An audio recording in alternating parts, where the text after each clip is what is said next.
আমি কিয়ামতের দিন ন্যায়পরায়ণতার মানদণ্ড স্থাপন করব, যেটাকে আমরা মিজানের পাল্লা বলি।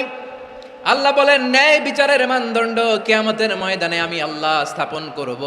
সেদিন কারো প্রতি বিন্দু পরিমাণ, এক চুল পরিমাণ অবিচার করা হবে না, কোনো অবিচার করা হবে না। সেদিন সুশাসন হবে, সুবিচার হবে, ন্যায় পরায়ণতার সাথে বিচার হবে। আওয়াজ করে পড়েন আল্লাহু আকবার। তাহলে প্রিয় ভাইরা, যে তিনটি বিষয়ে আল্লাহ তাআলা আমাদেরকে আদেশ দিয়েছেন, তার প্রথমটা হচ্ছে আদালত, ইনসাফ, সুবিচার, ন্যায় বিচার। এটা আমরা চাই কি চাই না? বিশ্বনবী ন্যায় বিচার, ন্যায়পরায়ণতা, সুশাসন প্রতিষ্ঠিত করেন কি করেন নাই? আপনারা বিশ্বনবীর সিরাত যারা পড়েছেন, আপনি দেখবেন বিশ্বনবীর সিরাতের পরতে পরতে, বাঁকে বাঁকে, সিরাতের বাঁকে বাঁকে এই আদালতের নমুনা মেলে। সুবহানাল্লাহ বলেন।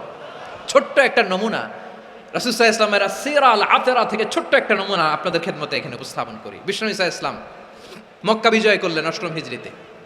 মক্কা বিজয় শেষে তিনি কয়েক সপ্তাহ মক্কাতে অবস্থান করলেন। ইন দ্য মিন টাইম মক্কার একটা ভেরি প্রেস্টিজিয়াস অ্যান্ড ডিগনিফাইড ফ্যামিলির নারী চুরিতে ধরা পড়ল। কিসে ধরা পড়ল? সবাই বলেন কিসে? আমাদের সমাজে আসেনি এটা? আছে? ছোট না বড়?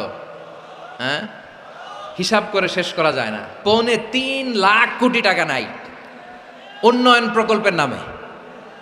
উন্নয়ন প্রকল্পের নামে ৩.৫ লাখ কোটি টাকা নাই। ৩.৫ লাখ কোটি টাকা লিখতে পারবেন আপনি? একটানা লিখতে পারবেন? বুঝতেছেন কত বড় সংখ্যা? হ্যাঁ, বনু মাখজুমিয়া গোত্রের এক নারী মক্কায় চুরিতে ধরা পড়ল। বলেন তো চুরি করলে বিধান কি? কি কাটতে হবে? চুরির বিধান হলো হাত কেটে দাও। তাও সেটা গোপনে নয়, প্রকাশ্যে জনসম্মুখে হাত কেটে দাও। বনু মাখজুমিয়া গোত্রের নারী যখন চুরিতে ধরা পড়ল, সাহাবারা চিন্তায় পড়ে গেলেন। সবেমাত্র মক্কার লোকেরা কালিমা পড়ে মুসলমান হয়েছে, ইসলামের আইন কানুন তেমন জানে না, ইসলামী শরিয়ার সাথে বেশি পরিচিত নয়।